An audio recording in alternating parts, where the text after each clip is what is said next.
Who is behind you? I can't see that. I can't see you at all. Come this. No, not you. You can also come in front. Who is behind you? Yeah, that's okay.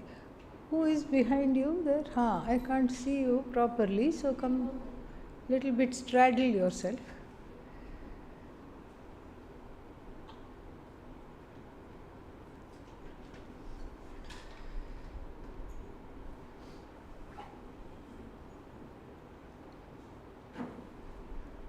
Om Sadashivasamarambham Shankaracharya-madhyamam Asmadacharya-paryantam Vande Guru-paramparam Dayakaram Dayakaram Dantam Dharma-pravartakam Pranamami Dayanandam Madacharya-varam param.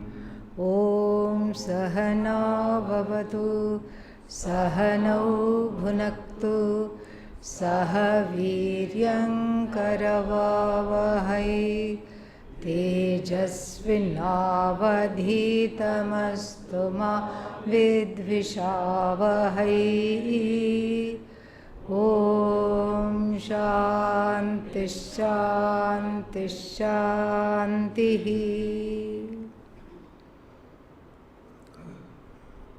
We will be studying Kaivalyopanishad, a bonus Upanishad.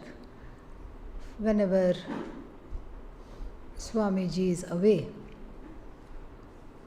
and it's a small Upanishad, about 24 verses, and very beautiful also, as we will see. An important Upanishad in the tradition, not because it has commentary of Adi Shankara, but because it is it has many mantras that are there in other Upanishads also, and so it's a compendium of mantras that help us to calm the mind, which we really need, which help us to calm the mind and be more committed to this journey, because this journey is full of various kinds of obstacles, and most of the obstacles come from where? If we are trying to point, take the finger, turn it, most of them are coming from this mind, which we don't know how to manage, this mad mind that we have been blessed with. And so this Upanishad is very good for managing the mind. That's its first purpose. And the second purpose of this Upanishad, very beautiful Upanishad, is to understand that the difficulties that are there in mind management is due to helplessness. I have a background, correct? Everybody knows that. Everybody has a background. In fact, it cannot be called background at all, it should be called foreground. When the background becomes foreground, meaning it's right in front of me, that is when I need the Upanishad. Yes, that's when I need instruction. That is when I need this teaching. Otherwise, the background means what? It should remain in the back. Once in a while it talks and then I give it a pacifier, I give it I calm it down. That's the meaning of background. And in fact, even though we say, I have a background, what is the reality? My background has me. Small difference in words, but a big difference in understanding. My background has me, I don't have the background. It has me in its hold. The background holds on to me, I don't hold on to the background. Background has me. And what does the background do? Swings me round and round. This is called the wheel of samsara. And I become a helpless pawn on two sides.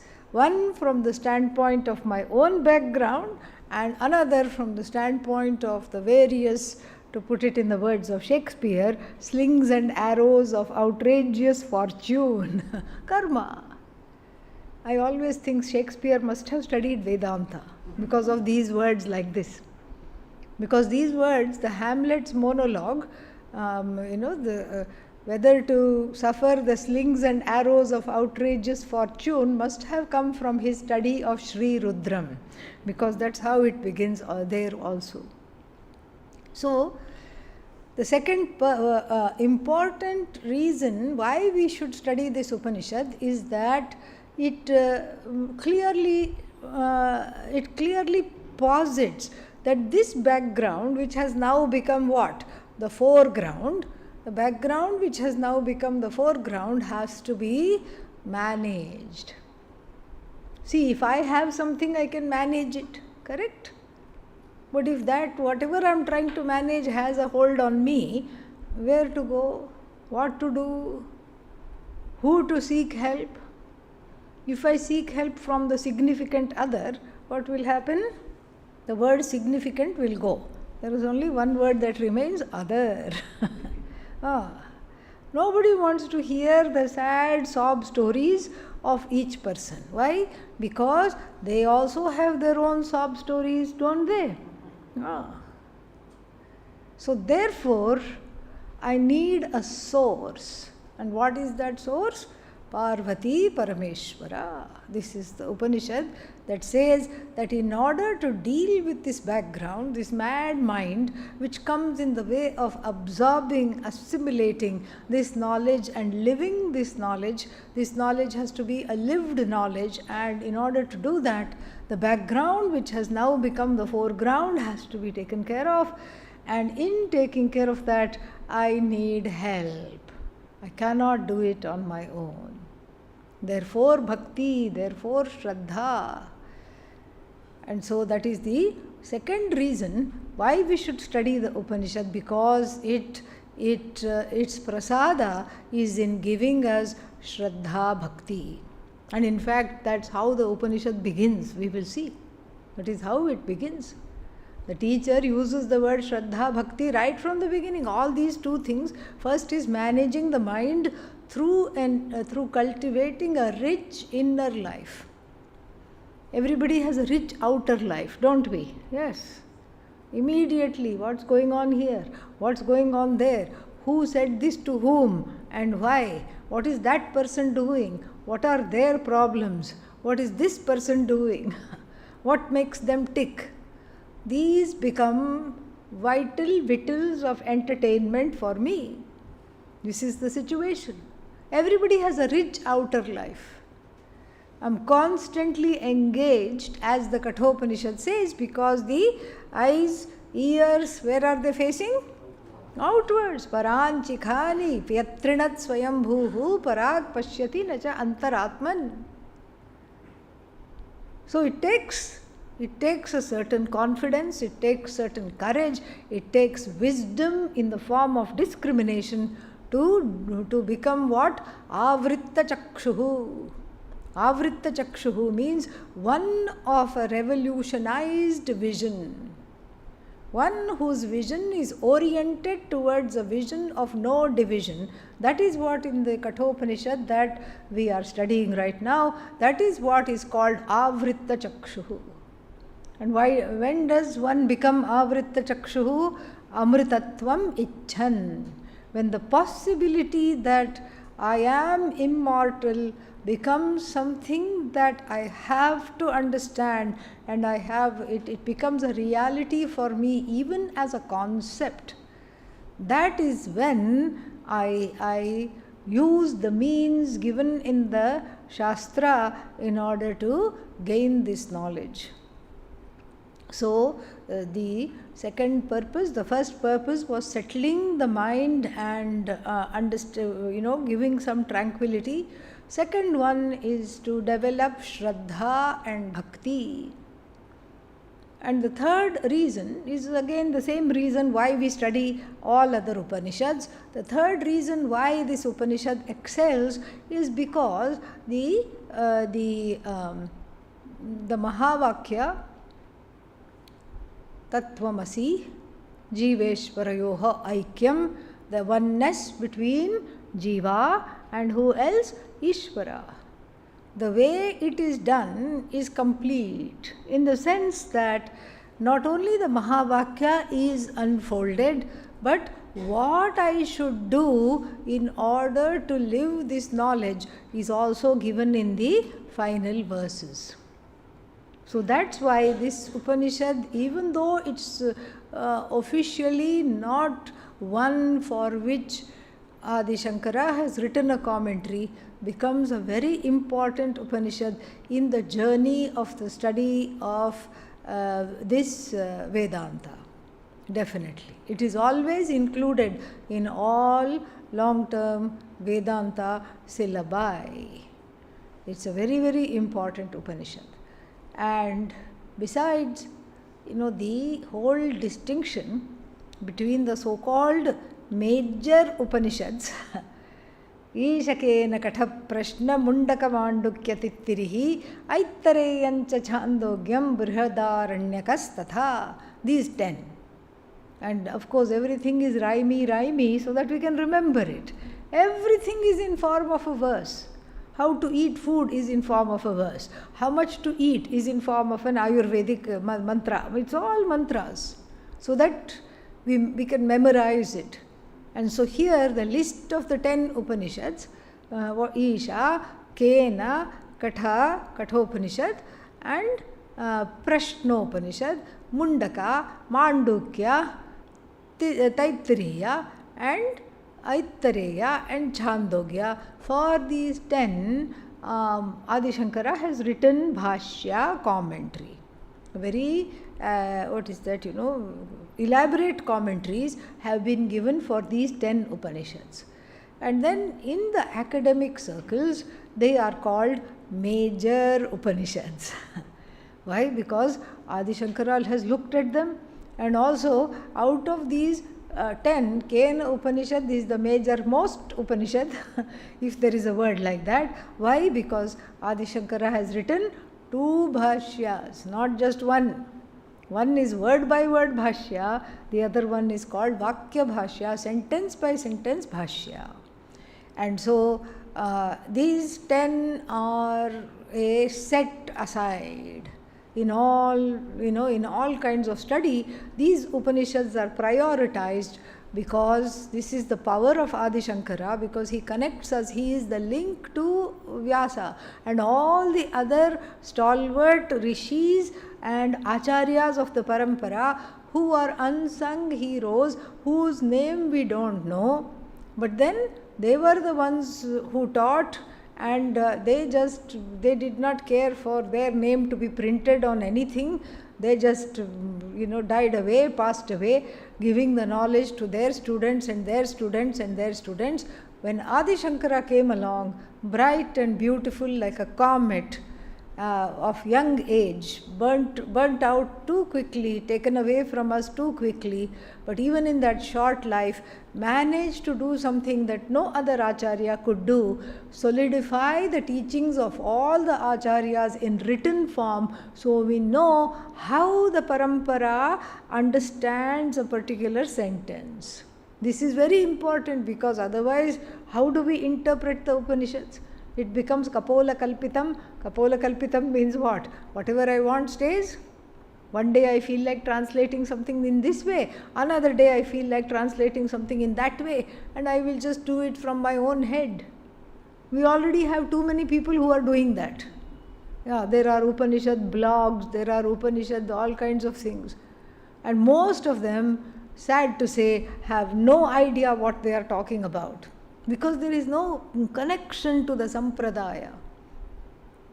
And it's not important in our tradition to be a sampradaya krit.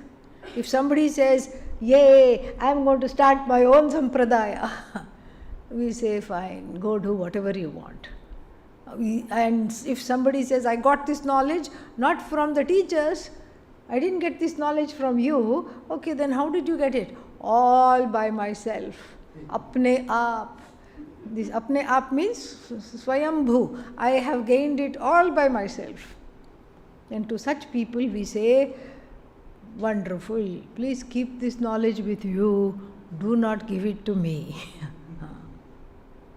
The strength of the Sampradaya is because we see that there is a unbroken chain of knowledge that has come from teacher to student, and that is what has been given by Adi Shankara. He has culled the knowledge of all the acharyas and the whole sampradayas and reproduced it in the form of the commentary, so we know how we are studying and what we are studying. This is why it becomes very important. And in his short life of 32 years, and in fact the lifespan was going to be only 16 years, because the mother, when the parents could not have children for a long time, they did many yajnas to have a baby, and when the mother was pregnant, she was a mother to be of Adi Shankara, her name was Aryamba, and when Aryamba was pregnant, she had a dream in which Narayana came and gave two choices. Do you want an ordinary mediocre fellow in form of a son? Do you want a mediocre fellow who will live the full span of his life? Or would you like a bright child but who will live only for 16 years? And Aryamba, see, most of the mothers, what would they have chosen? Yeah, just give me 100-year lifespan, my child should outlive me, and my child should have a long life. Who cares if he or she is mediocre? Doesn't matter. There are many mediocre people in the world. One more doesn't matter.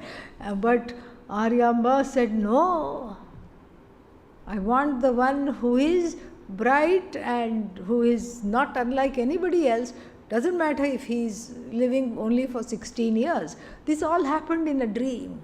She woke up really jarred because she thought, if I was really awake, I would not have made this choice. She probably thought that. I would never have made this choice were I awake. But in the dream, she had already made this choice. So he was supposed to live only for 16 years, and he had 4 primary shishyas, and each of the shishyas, what did they do? They gave 4 years of their life to him. How? Don't ask, okay? Magic. So much devotion and shraddha must be there towards the Guru to do that. Yeah, this is not for the faint-hearted. Okay, and so that's how. So 4 plus 4 plus 4 plus 4, another 16 years he lived, and so in that time he has left us a copious compendium of all these commentaries. So the Upanishads which have his commentary are called as major Upanishads, and then there is a group of 108 Upanishads that have been vetted by all the rishis. Vetted means ratified as authentic by all the rishis, and unfortunately by the academics they are known as minor Upanishads. Minor Upanishads must not be understood to say they will only give tat of Tattvamasi, or they will only give Tvam, or they will only give Asi. No, they will give the whole vision, but because it is out of the range of what Adi Shankara has commented upon, they are called minor Upanishads. That's the only reason. And Kaivalya stands out because even though supposedly it is minor Upanishad, it has a very nice attractive commentary, not by Adi Shankara, but by the Guru of Swami Vidyaranya of Panchadashi fame. By Panchadashi Kara, the one who wrote the Panchadashi, his Guru, what was his name? Shankarananda, has written a commentary for this Upanishad. So that shows how important it is. Because he saw, okay, Adi Shankara has not written, it is needed because this Upanishad is very important.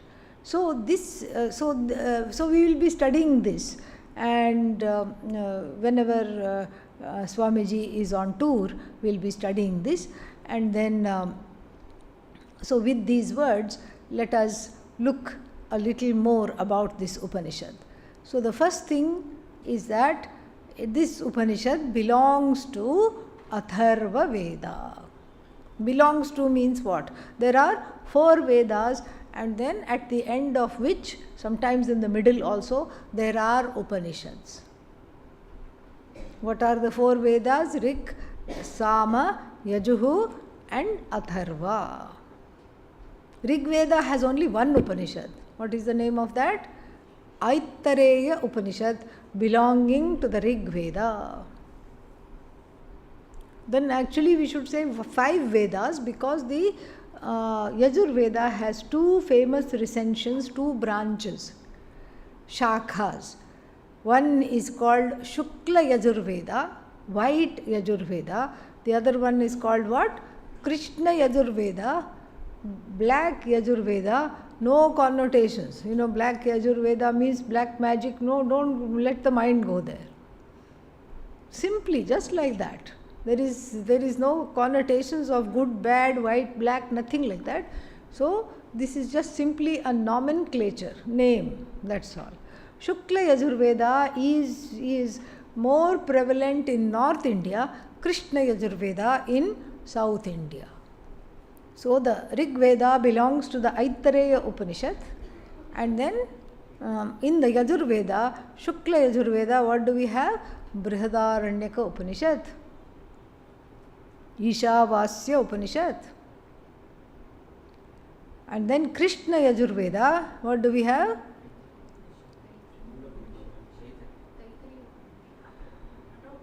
Kathopanishad, that which you are studying, don't forget that. Yeah, many are there in the Krishna Yajur Veda, but most famously Kathopanishad. And then what else do we have? What other Veda do we have? Ishavasya, we already said. Shukla Yajur Veda. What? Not Upanishads, Vedas. Stay with me, wake up. Yes, Samaveda, Chandogya Upanishad, Keno Upanishad. Then what else is left? Atharva Veda, Kaivalyopanishad, Mundaka Upanishad, Mandukya Upanishad. And some other all small Upanishads also might be there. This is important to know.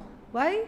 Because after you have been let loose from the 3-month course, you can impress your friends and relatives. Like, see, this is how the whole thing is. You can impress them. So now Atharva Veda, this Upanishad is associated with belonging to Atharva Veda. Every Veda has Shanti Mantra. And then even without the Vedas, there are some extra Shanti Mantras given that shows us the importance of Shanti Mantra. And from this we understand that 4 Shanti Mantras are of no use for us.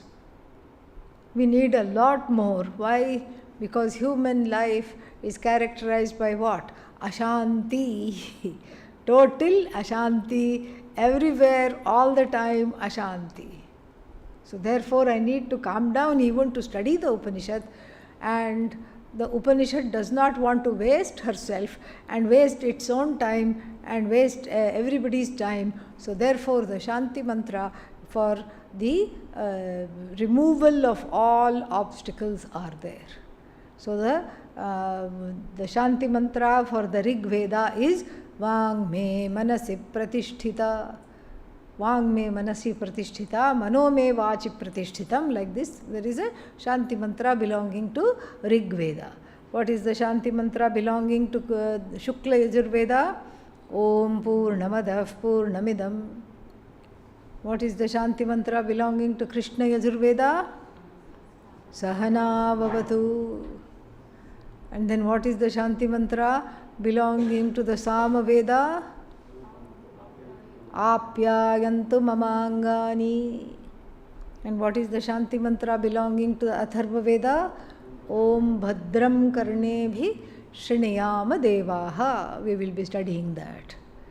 So the Shanti Mantras, this is also very good to remember, because when we study the Upanishad, by seeing the Shanti Mantra itself, we know which Upanishad it belongs to.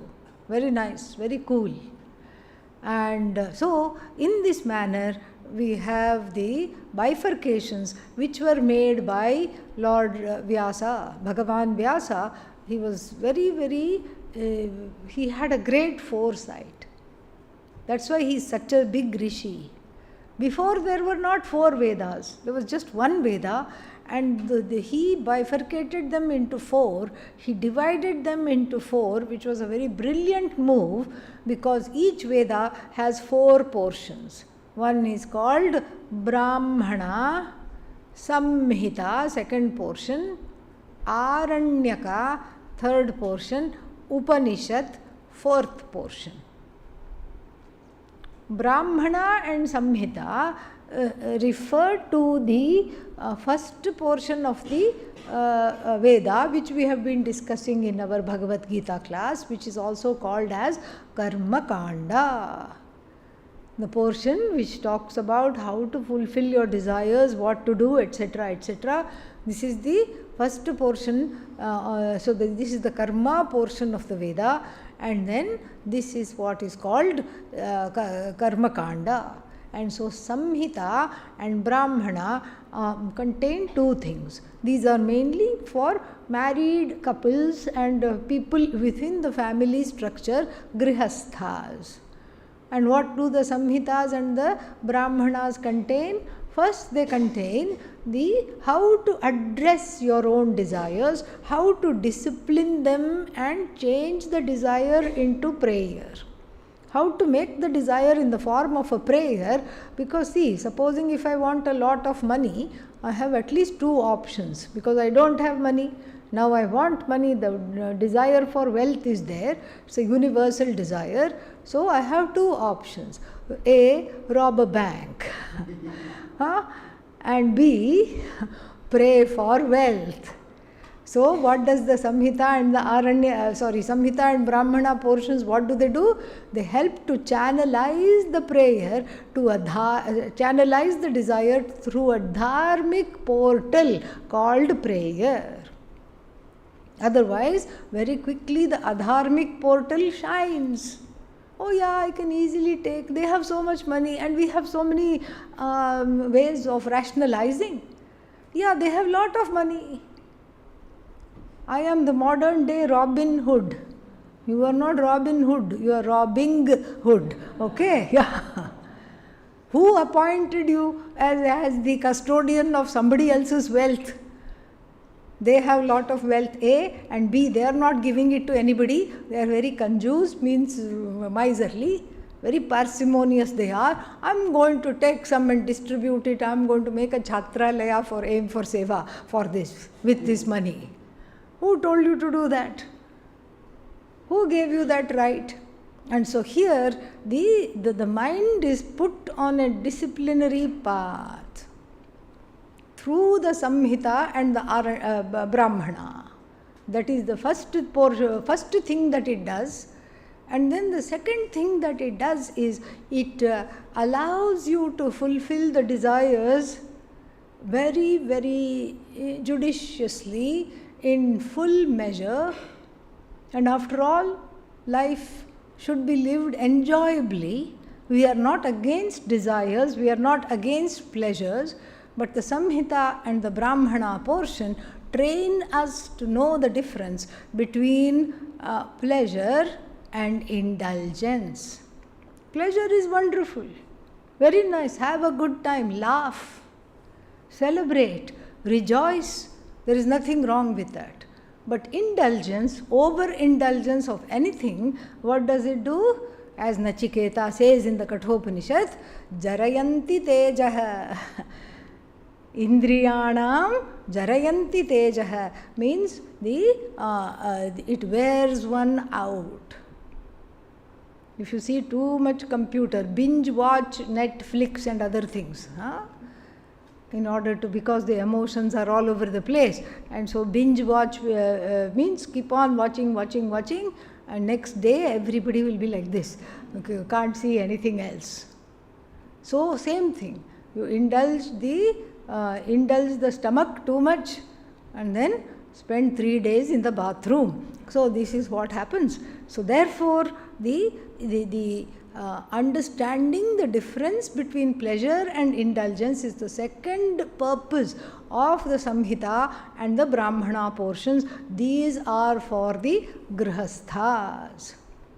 And then again, in all the Vedas, Lord Vyasa also put the third portion. He divided the Vedas according to these portions, which is called Aranyaka. Aranyaka means forest life. Forest life means what? Simple life. Eating roots, fruits and berries. Okay, that's half the time. What shall I do the other half the time? Study the Upanishads. Meditate. Calm down the mind. So this Aranyaka portion has a lot of nididhyasana and dhyana, contemplation and meditations. Why? Because again the mind, even though it has come out of the Samhita and the Brahmana portions, it is still restless, it is agitated. In fact, one is having household withdrawal. One has left the house and gone to the forest, but one is always thinking of the house. Are my children managing it well? What about my wealth? Has the elder fellow squandered it? Has the younger daughter taken it all? All the worries are there. Why? Because we carry the samsara here. The samsara is carried in the head and the heart.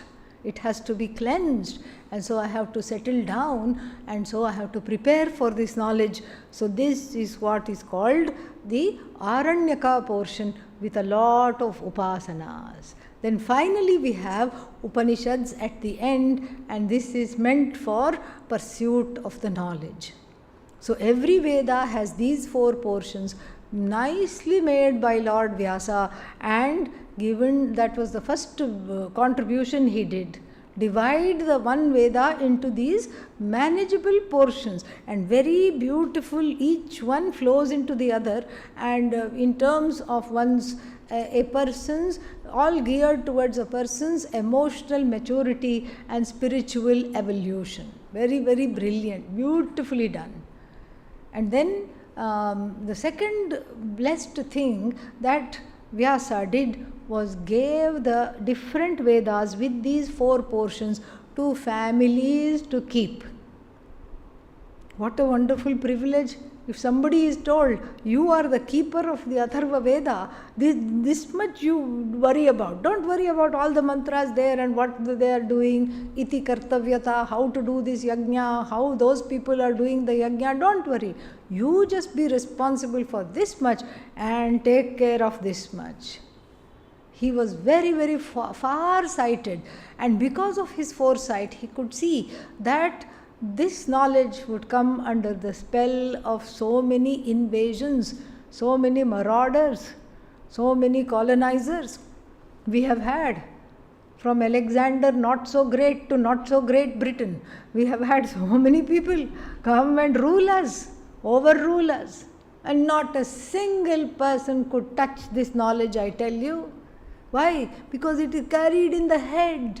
Even though it's written down, it was written down later in the form of leaf manuscripts, palm leaf manuscripts, it was still carried in the head. Even today, if you go to Kailas ashram, etc., all this has to be memorized. After it is memorized, only the teacher will teach.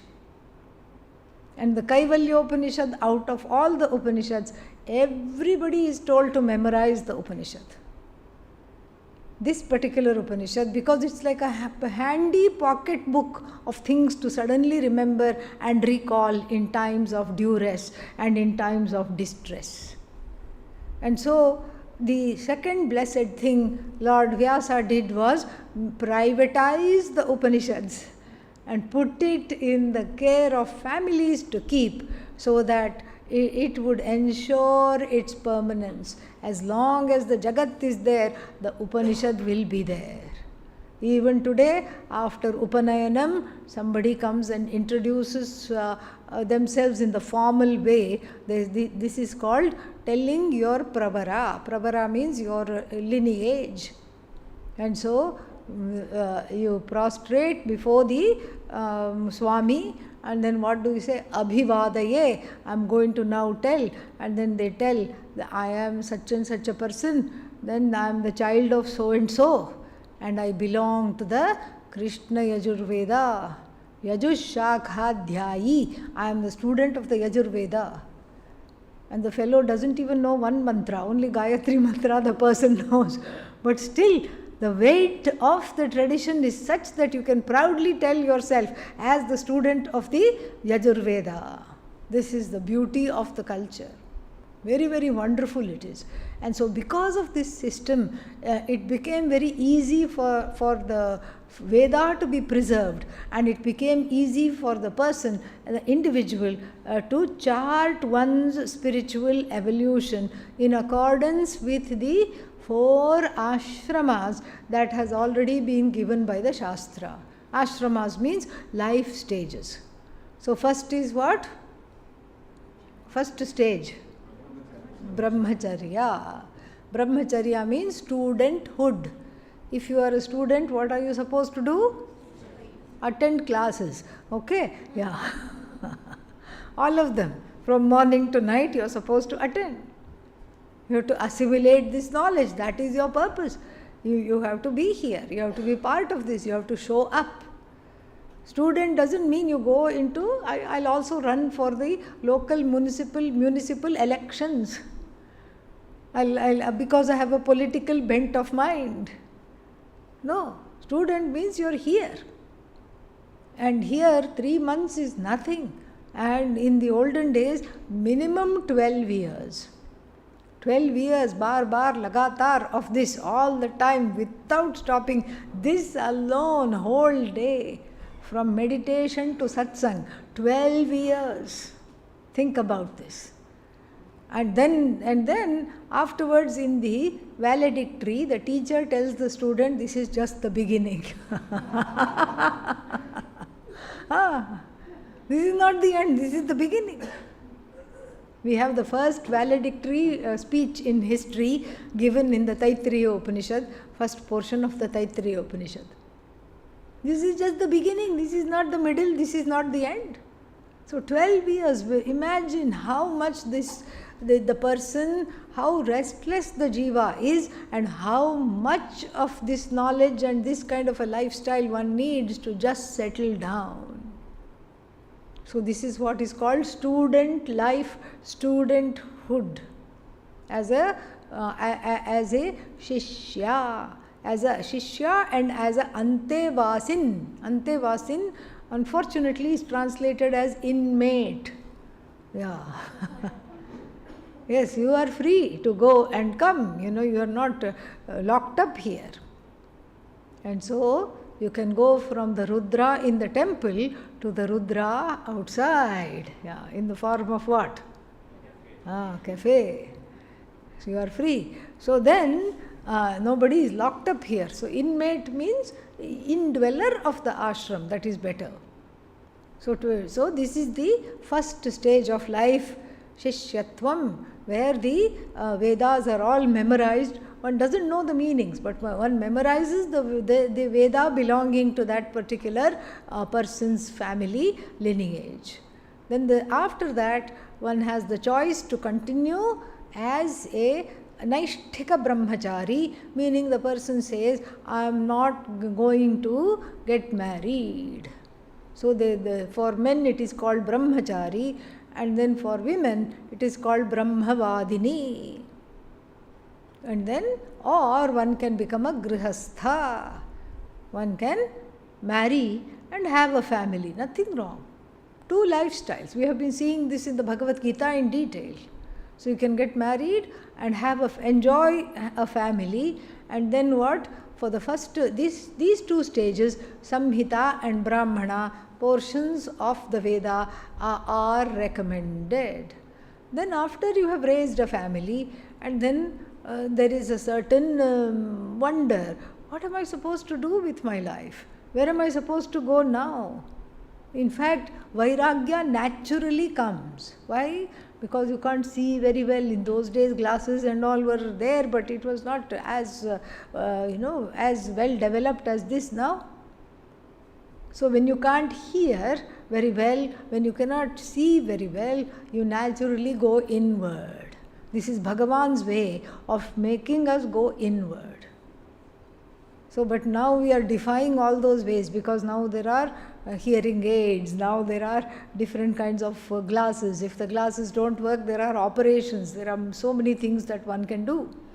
So, this portion of the life, a much more inward life, where the husband and the wife, the repair to the forest, they live more like friends, the dependency on the person is less and less. In fact, before they were crutches of each other, Anyonya Ashraya was there, now they have let go of that. This is the beauty of a Hindu marriage. The beauty of the Hindu marriage is that it is naturally outgrown. A successful marriage is one that is outgrown, not the one that keeps making you groan. Ayyo. Yeah. This is how it is. And if you look at people who are, in their 80s, and if their partners are still alive, you'll see in the traditional Hindu family that they scarcely even talk to each other. He is busy with his own things. He goes for a walk with his friends and sits under a tree on a bench and talks. Grandpa is busy with that. And grandma is busy with her own things, whatever she is doing in the morning. Whole day goes like that. And at meal times they may confront each other and they just say, you're still alive, oh okay, yeah. I have never heard a Hindu grandma say to the grandpa, we need to work on our relationship. Yeah, this is unthinkable. Yeah. You will not find anywhere in India. The modern couples, yes, but not people in their 80s. Neither will the grandpa say to the grandma, I think we need to spend more time with one another. They don't want to spend time with one another. They want to spend time by themselves. There is no need for that anymore. They have outgrown the need even for each other. And in this way, even the worst marriage, I'm not talking of an abusive marriage, but a kind of an incompatible marriage is also doesn't matter, because each one has grown as a result of that, and doesn't matter. Doesn't matter if we cannot see eye to eye, doesn't matter if we cannot talk. I know one couple that who has stopped talking to each other, because as soon as they open their mouth, what happens? They start arguing. Even now, in their mid-80s, if they open their mouth, they start arguing. So they just smile and nod whenever they see each other. And they are still together, because why bother? First of all, it's very involved, it's very expensive, going through separation, divorce, and the partitioning of the property and all these things. Why bother? It's okay. It's too late for that anyway. So they just live in peace, and they have learned to not talk to each other at all, not out of spite, but because it is not useful anymore. So like this is Aranyaka portion for them. This Aranyaka portion of calming the mind, learning to let go of the final crutch of partnership and all these things. This to train the mind and prepare for this knowledge. See how sacred this knowledge is. The whole lifetime is a preparation. Then finally, the Upanishad is for sannyasashrama. Sannyasya shravanam kuryat. May one give up everything in order to do shravanam. Sannyasya shravanam kuryat. And then there is a saying in the Shastra, give up everything and then do shravanam, then listen to the teachings, because otherwise you will not be bogged down. Otherwise you will be bogged down by various problems.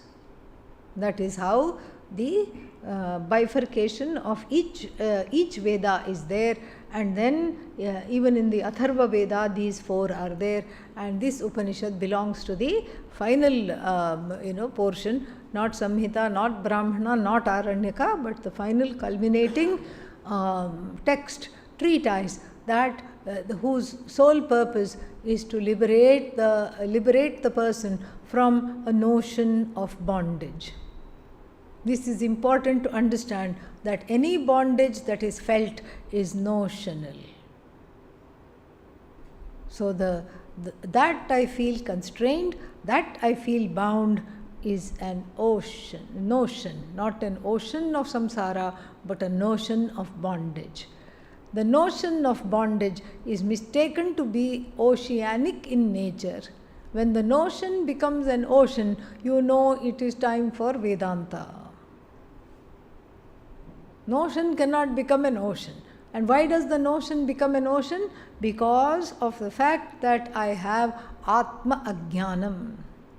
The weight of Atma Ajnanam makes the notion of bondage into an ocean. That which is not real, which is mithya, becomes satyam. And this notion is what is removed in the study of the Upanishad.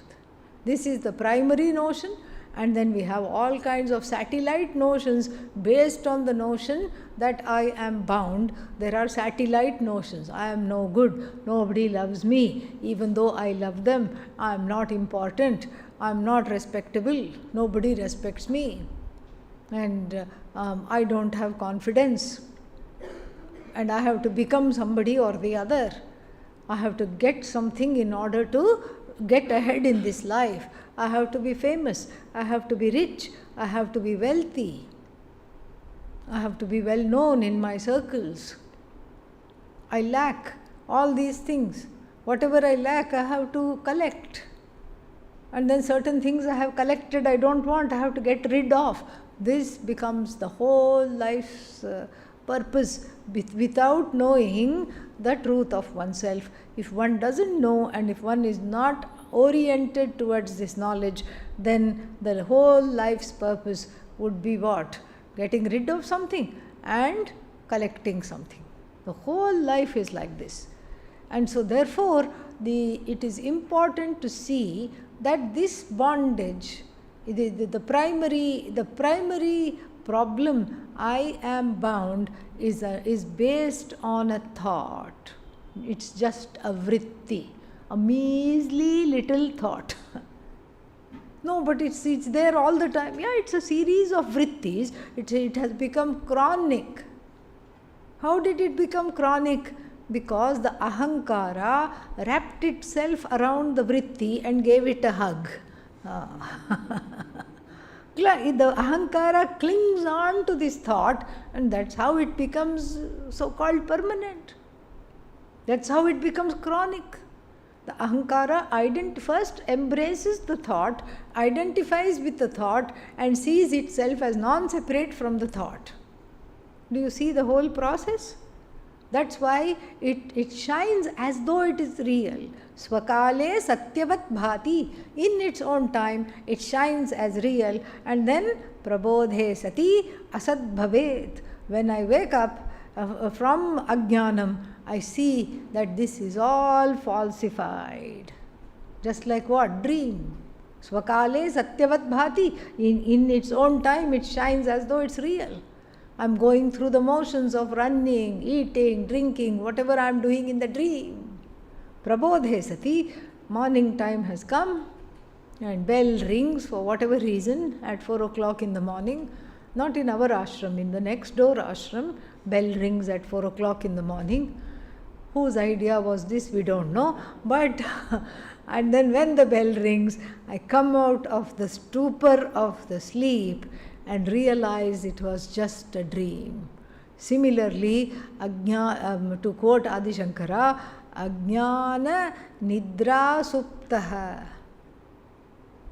Chirena, for a long time, having slept the sleep of ignorance, when one wakes up from this and shakes off the dust of ajnanam and from one's eyes, one sees that all that is there is you. All these were notions.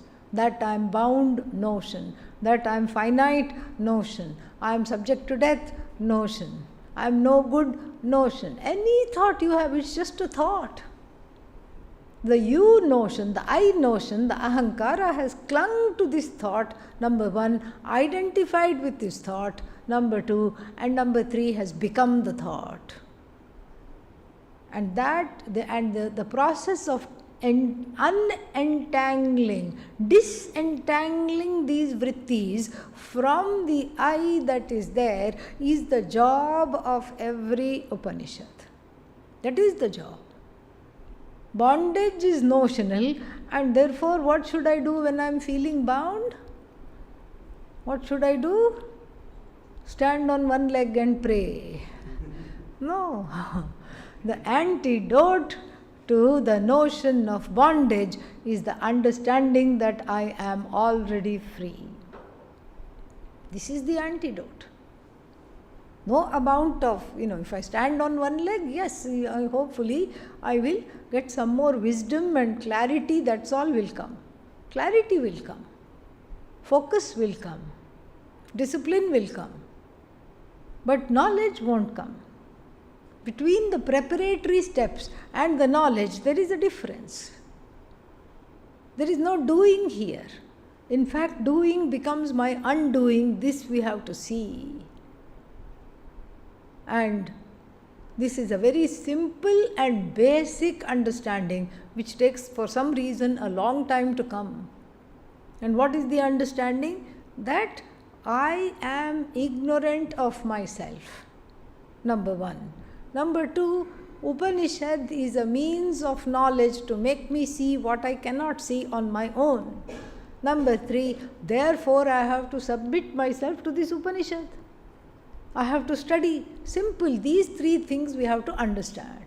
And in the light of this understanding comes a peace that is beyond anything that one can imagine, because one stops seeking.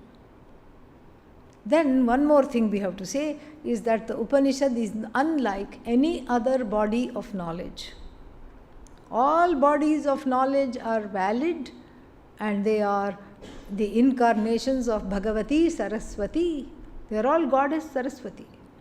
But then Brahma Vidya shines because of two reasons. The first reason is, when I pursue any branch of knowledge, I can never say it is enough, because it branches out into more and more fine recensions and specialties, etc., etc. They become tributaries and rivulets of knowledge. I can't say it is enough. But when I study Brahma Vidya, enough. I don't need anything more. Triptoham.